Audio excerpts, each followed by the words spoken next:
Sometimes, and I'm sure you've had this, as you're walking through Leeds, through a city, or I'm walking through Liverpool, you can hear a whole conversation and it really just consists of that phrase. So you'll see two people walk up to each other in the street and one will go, "You all right?" And the other will go, "You all right?" And then they walk off. Hello, everybody. Good morning, good afternoon, good evening, or maybe good night, and welcome back to another British English chit chat with me, Lewis, and my mate, Steve. So, Steve, how are you?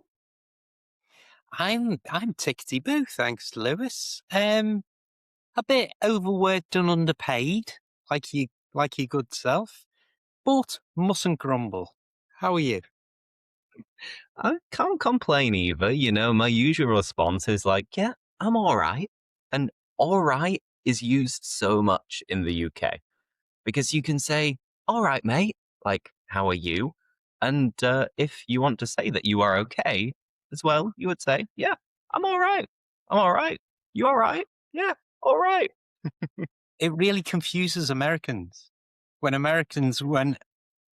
I go and visit America, or Americans come over to the UK and they hear native British speakers saying, "You all right?" They think you're asking them about their health. You know, it's like a serious question. What do you mean? Am I all right? Am I not supposed to do this? And it makes me laugh every time. Great. But this is very common. So if a Brit ever asks you, are you all right? It's usually just a way of saying, hello. Like, how's it going? You all right? Sometimes, and I'm sure you've had this, as you're walking through Leeds, through a city, or I'm walking through Liverpool, you can hear a whole conversation and it really just consists of that phrase. So you'll see two people walk up to each other in the street and one will go, "You all right?" And the other will go, "You all right?" And then they walk off. And that's the whole conversation is just that. But it's just an acknowledgement, isn't it? It's like a, "Hi, I see you," and they're on the way. It's, I'd say, in particular common in my case when I'm going for a walk, maybe in the countryside or along the canal, for example, and I'll see someone, a stranger, don't know them. And if I clock them in the distance, if I notice them and I see that they're already kind of looking at me and they seem friendly and they're smiling a little bit, then I'll kind of go like, I'll lift my head up slightly as a way of acknowledging them. And at the same time, like, all right, mate. All right. Yeah. You even do it to dogs, don't you? You see people walking the dog, and the dog's off the lead, and it comes running up to you in the park, and you go, "All right." So the dog, and the dog's like wagging its tail. Great. British So English is just maybe crazy. it's the only thing we need to teach. Just Yeah, learn how to say all right with different intonations and stuff like that. Then you'll yeah. blend in just perfectly. You'll fit in just Oh, perfectly. our work is done. We don't need anything else. But there's a difference, isn't there? You're quite right in terms of intonation, because if I say "You're right," that's just hi. But if I say "You all right?" That's totally different. That's genuinely interested in your health. How are you? Are you all right? I might say that if you've fallen off a ladder. You all right? So it's the same word, just a different way of saying it. It's same expression. It And conveys so much, really. And I'd say even if somebody is behaving really weirdly, really strangely, and you're starting to worry about their mental health maybe, or about their mood in that moment, just like, are you all right? Like you're really questioning it. Like, Yeah. is everything okay? Or shall I call the police or a doctor or whatever? Like, are you all right? You say that to me every single time we meet. what what And does you're that say about my mental health? You all right, Steve? Yeah, I'm all right. And as you said, you are tickety boo. So you're just fine. You're doing fantastically. Now, that is a little bit of small talk to get started with this conversation. But I've got some questions that I've prepared because I'm trying to, be more organized with these chit chats. So just like I do with my mum, once a fortnight, give or take, I prepare 8 different conversation questions so she can have a look at them, she can prepare them, so she doesn't start worrying and panicking. So I know, Steve, you don't worry as much and you're happy to wing it. You're happy to play it by ear and just have a chat about anything. But regardless of that, I have prepared these questions. So, shall we get started with the first one? Which I notice you give your mum lots of notice of, and you give me zero notice of. So, yeah, okay. Lay them on me. Lay them on me, Lewis. My pleasure. So, the first question is related to the weather because, as things stand at the moment, we're going through a little bit of a heat wave and it's boiling, it's roasting, it's scorching. So, Steve, do you handle cold or hot weather better? Hmm. We're very lucky in the UK. We have a mild climate.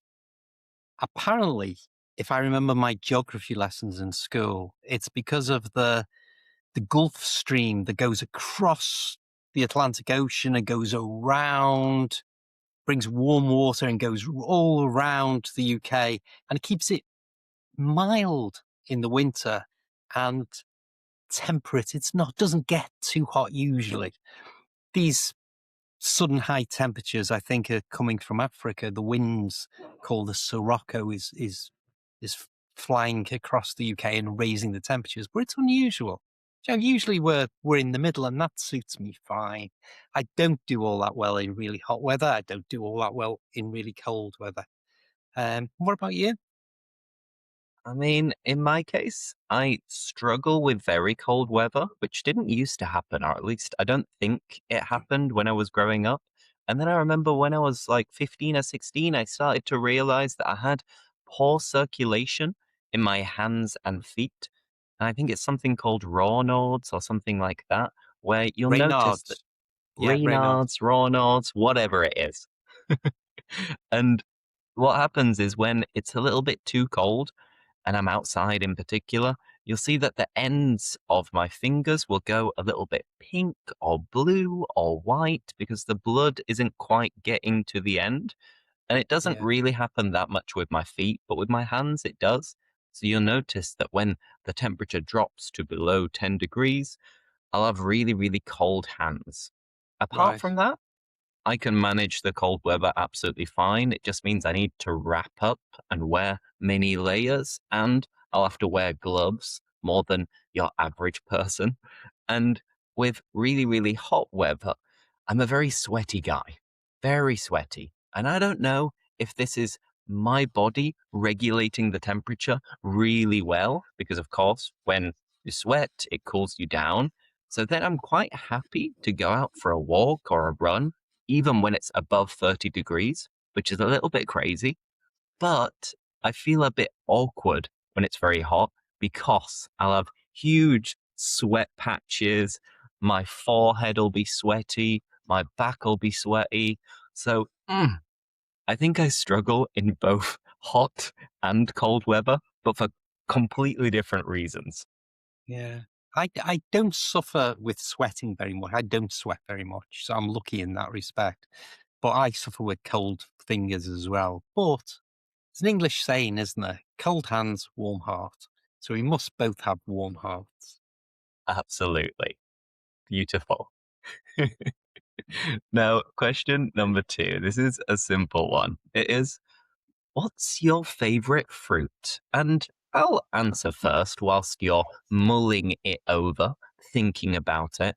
Because for me, my favorite fruit is probably the most practical fruit, in my opinion.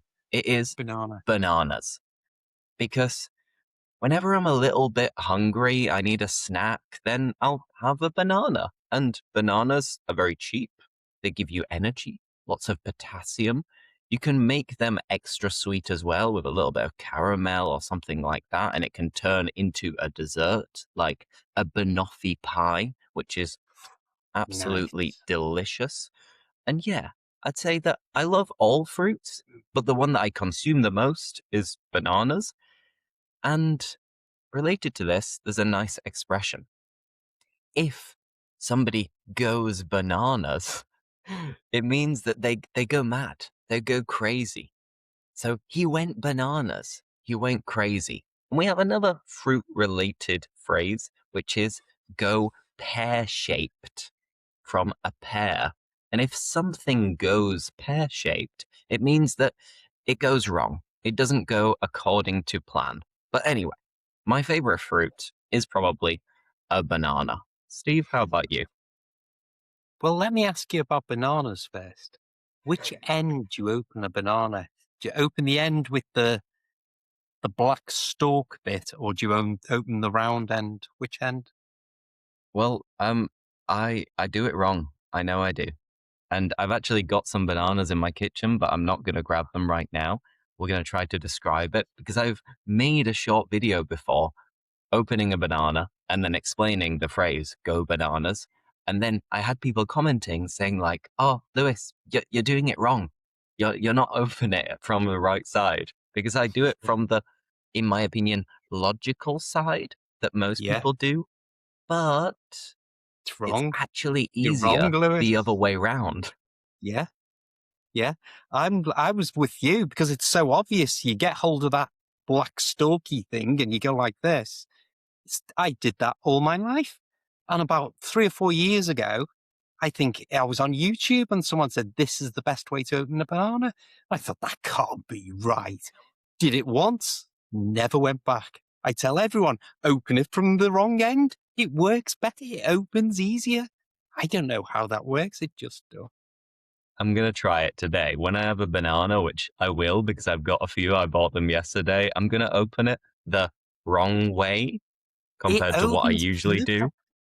It just opens perfectly. And every time I've showed someone, they've said, I don't believe this. I've done this for 50 years the wrong way. It's just a simple thing. Listen, everyone out there, open your bananas the wrong way. It's great.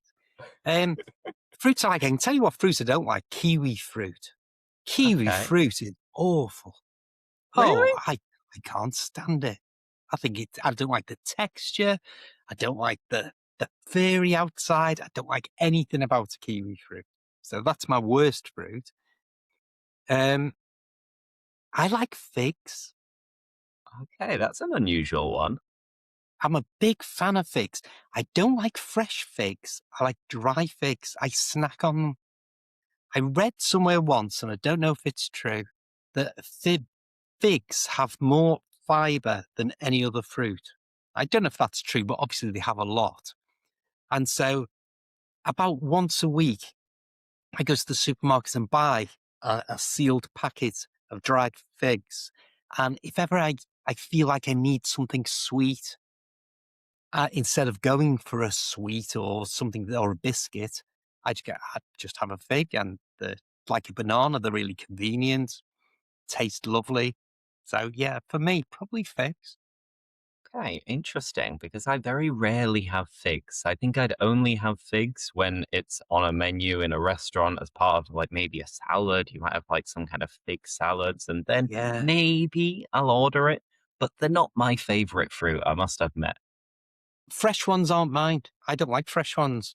Dried ones, the flavor's intense and they're really convenient. You can just eat them like sweets and they're good for you, I guess. So yeah, figs. And That's um, I've got to add some information about kiwi fruits because when I moved to Spain, my now brother-in-law or future brother-in-law saw me cutting and eating a kiwi fruit, and he was disgusted. And he still can't get over it to this day. He can't overcome this because what I do with kiwis is that I don't cut it in the middle like most people and then get a little spoon and then scoop out the fruit. I prefer not to do this. Maybe it's because I'm lazy. But what I do is I'll cut the ends off and then I'll cut it in the middle and I leave the furry skin on. And then I just take a big bite and I'll down it almost because in my opinion, it doesn't take away too much of the sweet, delicious flavor, and it It's gives you not some. delicious. Stop that. It's horrible. You'll have people who've never tried it trying it, and they'll say, like me, they're on my side. Kiwi fruit is the fruit of the devil. But this way you have more fiber, you have more goodness, the roughage as well. When you eat a little bit of the skin, it's No, still it's all tasty. horrible. The whole fruit's horrible. Should be banned. So yeah, let us know in the comments, what is your favorite fruit and why? Is it bananas, figs, kiwis maybe, or something else? Okay, now let's move on to the third question. And here we might be able to give some recommendations to other people because it is, what kind of YouTube channels do you watch? Now, of course, we watch a lot of other English teachers' channels and educational stuff, but aside from that, Steve, are there any YouTube channels that you watch and would maybe recommend to our viewers? Um, Recently, I've started watching a lot of TV shows on YouTube, on my TV. So, whereas normally it'd become through the satellite or on the inside, like proper TV channels like Netflix, I find I can watch a lot of TV shows now on YouTube. So I'm finding I'm watching a lot of those. I was, excuse me, I was just literally earlier talking to a lady in India, and she said, "What can we do to get a British accent? I want a British accent." I said, "Well, you struggle until you can define what a British accent is. My accent's different than yours. If I turn on my Liverpool accent, then it's a lot different than yours. Do you know what I mean? Like, go up to Scotland, oh, the wind's blowing trees and you can't even do it again. Over in Ireland, no, no, what about you? You know, Uh-huh. what's a British accent? And so what I recommend is watching reality TV shows. The one I always recommend is one called Gogglebox. And Gogglebox is just ordinary people from all over the UK, all with their own accents, just chatting about television in their own living rooms. It's like being in the living room with them. And it's a funny program and there's some naughty words in there. But in general, it's a great way to pick up those accents and start to understand. So programs like that I would watch because they're funny for me to watch. Um, I'm in the process of moving home. And so at the moment, I'm watching a lot of recommendations on how to set up a home office because I have this set up. But obviously, I want a new desk, I want a new computer, I want new lights. So I'm watching a lot of recommendations type videos. Um, yeah, I go down the rabbit hole. So Mhm. to explain what down the rabbit hole means is when you start watching any video on anything. Say you watched a video on how to knit or how to fish or a trip across Australia, YouTube will suggest other videos. So you go on, perhaps you want to learn how to ride a bicycle. So you're watching it on how to ride a bicycle and it'll suggest something. And somehow it reads your mind. It knows exactly It's the magic. video that you would want to watch. Doesn't have anything to do with riding a bicycle. It'll be something, and you think, I've always wanted to know that. So you click on it, and then you start watching something about picking flowers. And then halfway through that, you glance down the side, and there's another video come up about going on cruise ships. I think I've always wanted to know that. And before you know where you are, you've an hour is gone and you've gone down this rabbit hole where one thing leads to another thing leads to another thing. And I'm so guilty of that. I can waste so much time down the YouTube rabbit hole. What about you? Great. I mean, the same thing happens to me about being recommended different videos, and then you end up binge watching different channels. To binge watch is to watch many episodes or many videos back to back. So that happens with me sometimes. my tastes and what I watch kind of varies over time. But recently, there are three channels that I've been watching quite a lot. One of them is a guy called Beard Meets Food. And it's quite funny because he is a professional eater. So he does eating challenges around the UK, the US, and around the world as well. And he's a really nice guy. So he makes some jokes whilst he's doing it. He's very friendly with everybody. And he's from Leeds as well. So that's a little bit of local bias that I have towards him. So that's one if you want to practice a Yorkshire accent. Another one is what's it called? It's a Norwegian guy who used to be a professional climber, and now he's a YouTuber who will do different adventure challenges and physical challenges. So, for example, yesterday I was watching a video of his, which was about him doing one of the hardest triathlons in the world, in Norway in this case, without any real preparation. So he was documenting the process, doing some physical tests before signing up, then showing you the landscape and the other competitors, training a little bit of swimming, cycling, and running. And he does these physical contests or adventures and challenges all over the world. So it's good when I need some motivation to go out and go for a run or do some exercise. The channel name is his name, which is Norwegian, but it's Marcus Midjo or something like that. I wouldn't know how to pronounce it, but his name is Marcus and he's blonde and he's Norwegian. And then the third one that I could recommend, what was it? Well, it's related to football because most people know that one of my biggest interests is football. And the podcast that I listen to more than any other is by The Guardian, which is a famous newspaper in the UK, and it's called Football Weekly.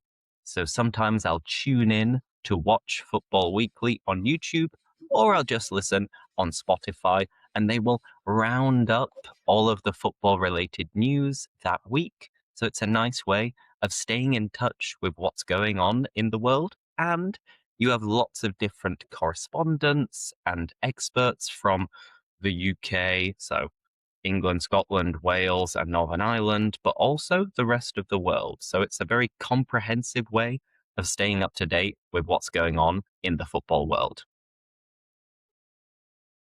Good And there you selection. have it. Thank you. Glad you liked that. I do like them. While you were saying that, I was just thinking, I spend a lot of time on, this is so boring, watching political analysis. Mhm. I sit here most days really early in the morning until evening time. So I do that a lot. I sit in this chair a lot. So when I make myself a cup of tea and have a little break, while I drink the tea, I will watch YouTube. And I watch a lot of political analysis, which is really boring, but I quite like being outraged. I discovered this when we got a prime minister called Boris Johnson, and I could not believe the people liked him. No, I can believe the people liked him. I couldn't believe the people voted for him because he's just Mhm. a nice, silly man that in no way was qualified to run the country. And he outraged me. And all my family and friends were saying, why do you watch? Because I was always saying, listen to what he said, listen to what he's done, look at the way he looks. He shouldn't represent England. And they said, well, just stop watching it. And I said, well, I quite like being outraged. Then, of course, Donald Trump came along and he was really outrageous and still remains outrageous. And so I watch analysis of people basically tearing politicians apart and saying, you shouldn't be doing this, and listen to what they said. And so while I drink my tea in between making videos and teaching English, I'm drinking my tea, getting outraged, really. So then when you start teaching, you're just like, okay, let me breathe in, Yeah. breathe out, and then I can get Yeah. I'm like started. that. "Oh, hello. Thanks for joining me today." I'm sure your students cheer you up at least when you're a little bit down and angry and outraged, I as you said. Do you Then know what? your nice students will cheer you up.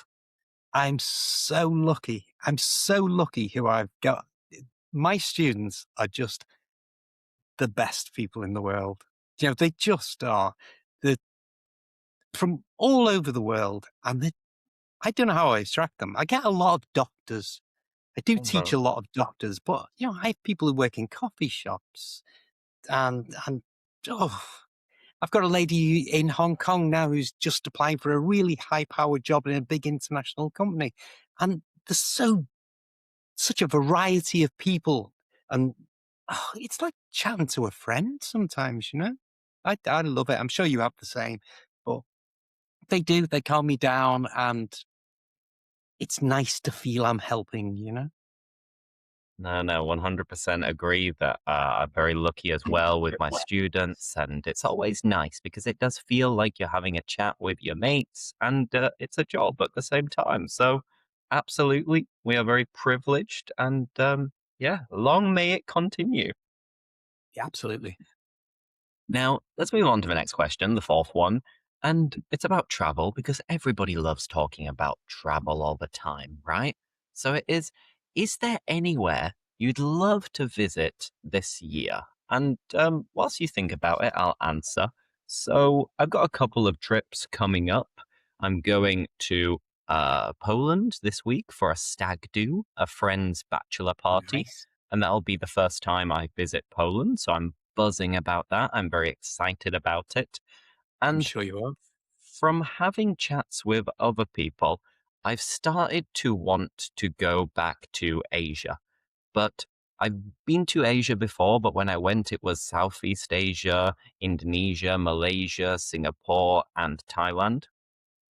And I've been speaking to different students from that part of the world as well.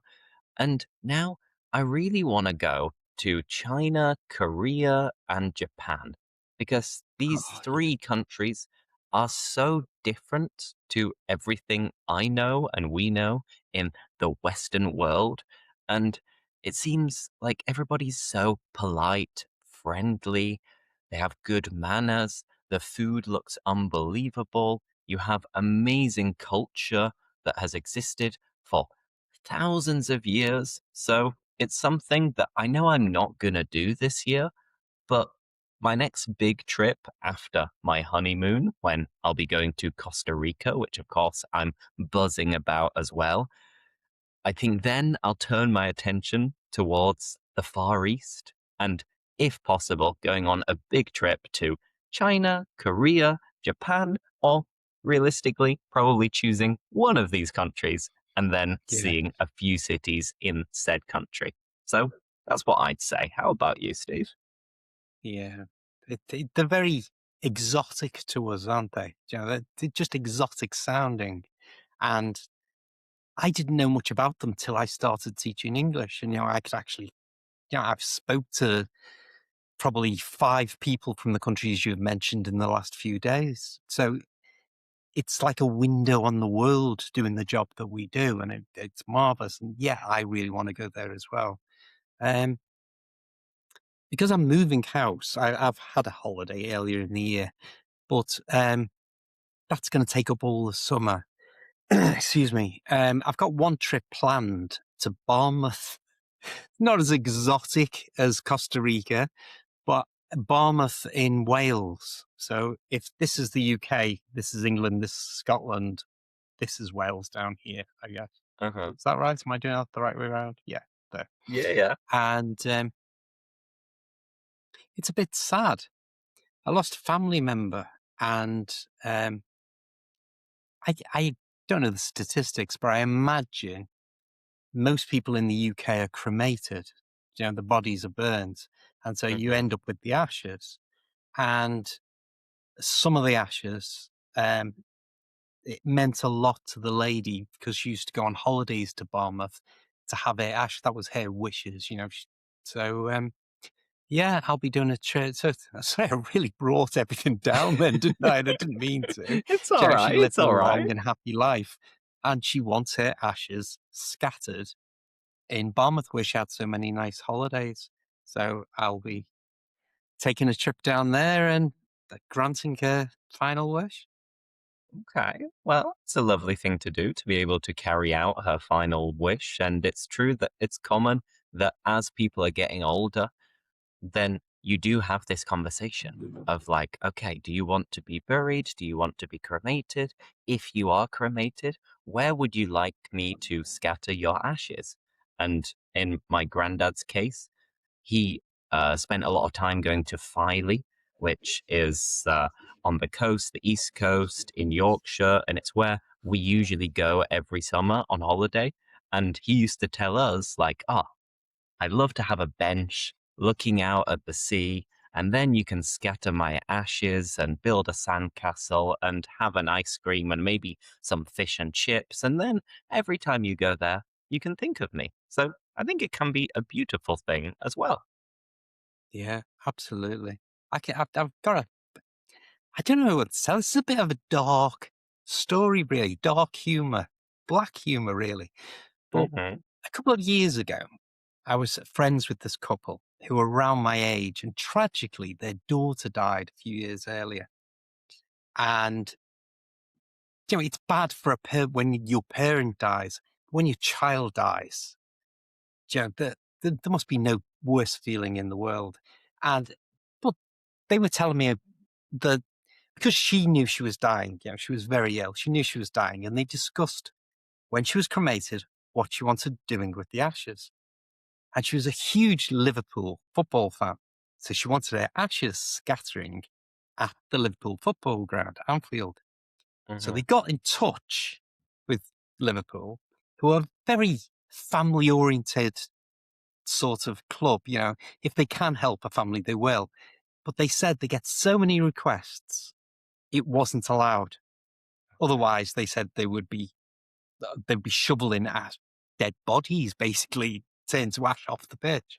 So they said, unfortunately, they couldn't help. So what they did was they got the ashes and put them in their pockets.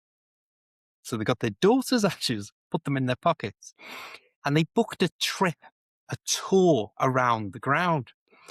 Because you can do that. If Liverpool aren't playing, you can pay money and go for a walk around the ground. And as they walked around the Hmm. pitch, they sort of secretly just scattered the ashes as they were walking.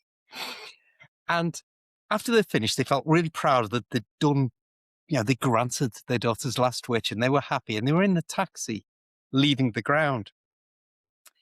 And they noticed there was a wedding because when the football team isn't playing, you can be married at Liverpool football ground. And there was a wedding party outside and they're having the photographs taken in front of the big gates of the ground. And as they're driving past, he went, "Oh, look." And the taxi had stopped in traffic. And the mother, the lady, reached in her pocket, she says, "I've still got some left." So her husband said, "Wind the taxi window down and just throw it in the wind and it will go in the direction." Did you went like that? Uh-huh. And it was more than she thought, and it went all over the bride. And the bride's like, "What's this Oh dust?" my The wind God. just caught it and blew it in her face.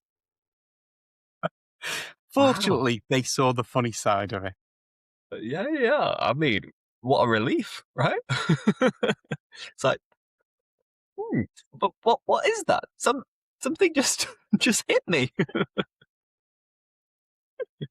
But no, they were able to grant her her final wish, and they did it in a very creative way. They found a loophole, They did. They did. And they could laugh about it years later when they were telling me. and it's a story to tell. Absolutely. Okay, cool. Well, let's move on to the next question. And this question is a hypothetical one. So it's using the second conditional. So if you could travel back in time to any historical era, which would it be? And it could be thousands of years ago, it could be hundreds of years ago, it could just be decades ago. Steve, have you got any ideas? Um, the 1970s. Can I have the How come? 1970s? Yeah, why not? You could have whatever you want. It's not really what you'd call historical, is it? But Um, it was an exciting time, and it was an exciting time in my life. I was 10 in 1970, so I lived my teens through the 1970s.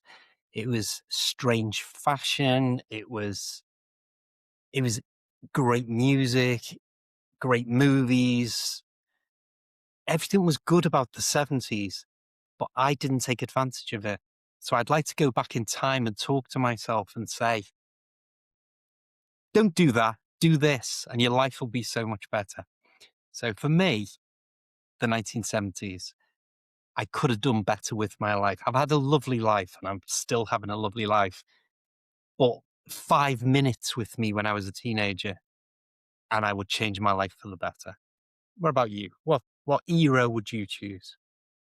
I mean, it depends if it is to live and stay there or it's Ooh, just to yeah. visit and be able to like teleport yourself back to the present day. If it's just to visit and to see what it was like, then I would love to go back so far in the past, provided that I can't be killed, and see like the dinosaurs and see what the world used to look like back then. And then if I Okay. had this magical power, well, I'd also love to go back to ancient Greece and ancient Rome. And as long as I couldn't be infected, I'd like to go back to the plague and the Black Death as well, just to kind Yeah. of observe what was happening.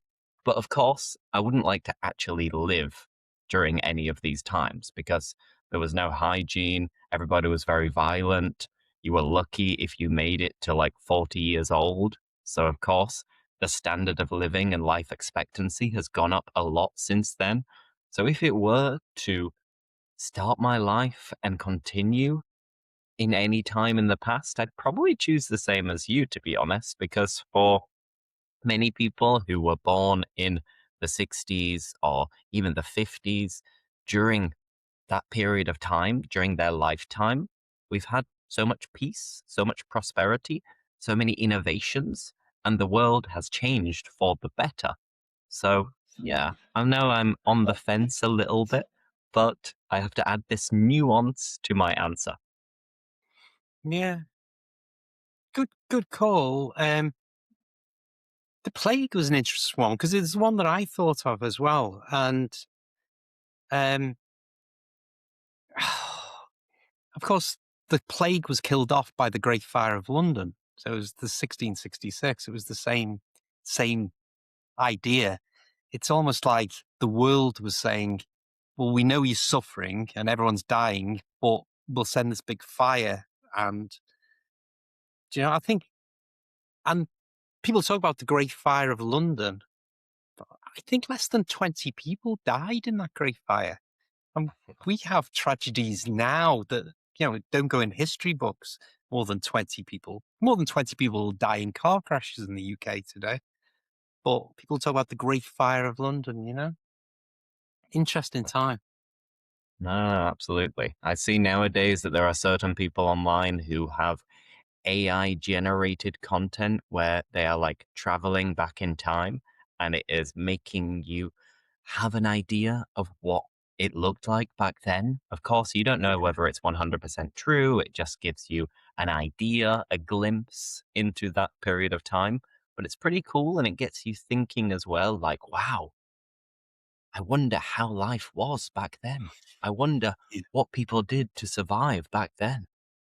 Yeah. Without toilet paper. I know. Get a leaf and then you're sorted.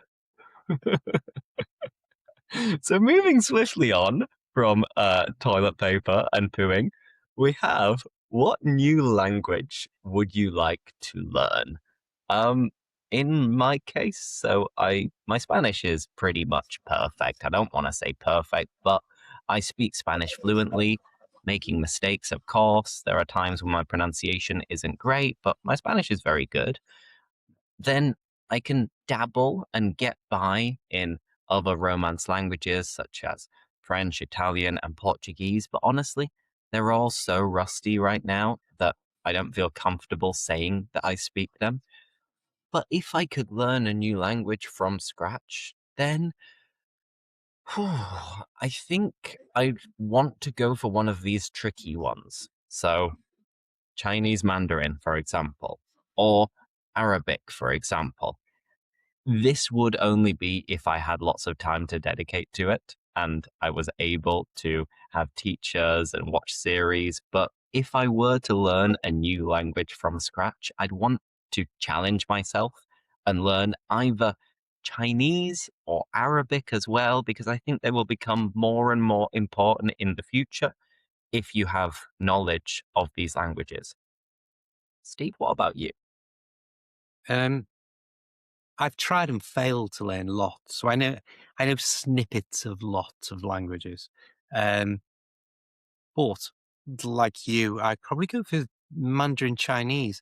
Talking about what you watch on YouTube, there's an American guy who speaks really natural Mandarin Chinese, and he surprises Chinese people. So he'll go into a Chinese restaurant and start speaking in their dialect naturally, and the look on the face is amazing as he does it. Yeah, it's shocking. Um, and I'd love to surprise my students. Sometimes if I get a new students from I get lots of Singapore students, and a lots of them are Chinese business people who've gone in Singapore, so they speak Mandarin. People from Taiwan speak Mandarin, and when I get a new one, I usually start with "Ni chilima," and you can see the face because it's this strange greeting that they have. Earlier we talked about the English saying, "Are you all right?" as being strange, but that's asking, "Have you eaten?" So when you meet someone, instead of saying, "How do you do?" you say, "Have you eaten?" Ni chilima. And I just think it's a great thing to say. And it always shocks them. And I think, oh, if only I had some more that I could throw into the mix, but I don't. I mean, maybe every class you can learn a new phrase. And nowadays, with technology, this is doable. For example, I've got a few students from Iran, and they obviously speak Persian or Farsi. And I can't actually speak hardly any of it, but sometimes if I've got a lower level student, I have to look things up and search for the translation. So then when I'm searching for it, I will try to guess the pronunciation or repeat the pronunciation. And then sometimes you can see the look on their faces like, oh, wow, that was very good. And I'm like, I have no idea what I just said. But if you say that my pronunciation is good, perfect. You can always do hello. You can always do merhaba. That's Arabic for hello, and that's an easy one, isn't it? Merhaba. Uh, so yeah, it's nice to throw the odd word in, but I'd be grateful to learn any language. I just haven't got that skill. Play. It's tough. Very, very tough. Now, I said we had 8 different questions, but we're kind of running out of time. So I'm going to skip the next one and finish with a nice, easy one, a nice, simple one. I love food. I love speaking about food, and I'm always curious about what people are eating. And this question, and similar variations of the question, I ask my students all the time. So I will be like, "Oh, what did you have for breakfast? What did you have for lunch? What are you gonna have for dinner?" So, Steve, last night, what did you have for dinner? I didn't have dinner last night. I had my tea. Is that what you mean? Haha, exactly. I had dinner time. So I had a sandwich, a lovely sandwich for my dinner at lunchtime. And for my tea, which is in the evening, as you well know, stop being all southern and saying it's your dinner. Um, I had curry, chicken Uh-huh. curry, which Lovely. I think I read somewhere is the most popular dish in the UK at the moment is curry. So people tend to think of roast beef or fish and chips, but apparently curry's right up there with the most popular dishes. And it was very nice. And I had it strangely with garlic bread, which doesn't really go, but it worked. I'm I not mean, keen on the naan bread. I find it a little bit dry, a little bit cardboardy. Uh, So I had it with garlic bread, and it was chef's kiss. What did you have? let me just go over that little difference between the north and south of England. And it's true, I was being all posh and southern. So, in neutral English, of course, in the morning you have breakfast. Then at midday, 1 o'clock, maybe even 2 o'clock, who knows, you will have lunch. And then your evening meal would be dinner. That's neutral English and especially common in the South and, of course, the United States, etc. Whereas in the North, where both of us are from, we would say that you have breakfast, then you have dinner, then you have tea. So I feel like I've betrayed my roots right now. You have That hang your head in. I will hang my head in shame. So yesterday, what did I have for tea? Dinner. What did I have? You see, I didn't think about it. It wasn't the best, to be honest, because we're recording this on a Wednesday, and Tuesdays are my longest evenings in terms of classes because I don't finish teaching until 9 p.m. So then, Wow. yeah, at 9 o'clock, I don't want to have a very filling meal. So what I had was some leftovers because I had made some pasta the day before and I just wanted a small portion and I didn't want to cook at 9 o'clock either. I just wanted to grab my Tupperware, whack it in the microwave, heat it up for a couple of minutes, and then dig in whilst watching something on TV. So it was pasta with pesto, broccoli, spinach, and tuna. So pretty healthy, quite nutritious, still tasty, but it's nothing to get too excited about because it wasn't freshly cooked. And pasta's amazing. I could eat it every day, but pasta's I pasta. agree. I agree.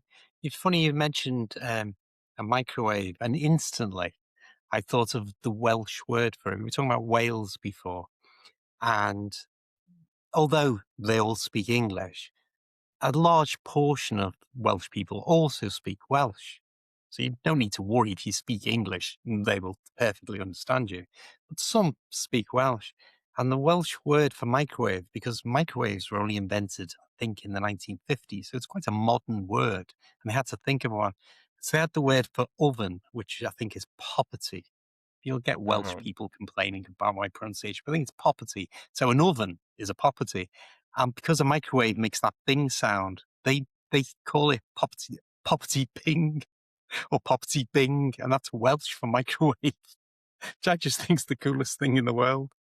It's a great name. It's an absolutely great name. So yeah, if you're ever unsure what to say in Wales and you want to impress someone, you could say "Poppity ping." Poppety ping. Awesome. I think that's a great way to end this week's British English chit chat conversation with myself and Steve. And as I asked you earlier, let us know, what is your favorite fruit? And well, we'll be back for another chit chat in a few weeks. So thank you so much for watching, listening, and well, we'll see you next time. Cheerio, everyone. Cheerio. Bye bye.